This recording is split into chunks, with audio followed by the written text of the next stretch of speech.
Namaste. Welcome to the Bharatiya Defense Reporter.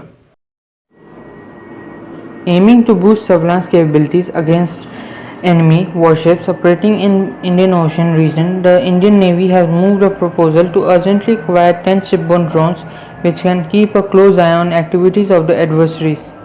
A proposal has been moved in fast-track mode by the Indian Navy before the Defence Ministry, under which it plans to buy 10 naval shipborne unmanned aerial systems for over 1240 crore rupees. As per the plans of the Navy, the drones would be deployed on big-sized warships of the force and would help them in the detection of activities of the Chinese as well as other adversaries in and around Indian territorial waters.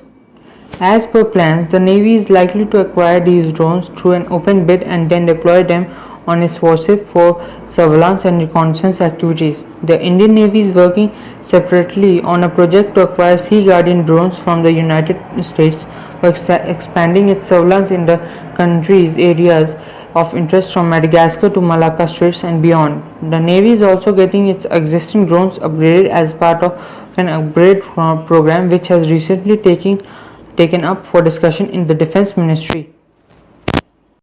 Please like and subscribe to our channel.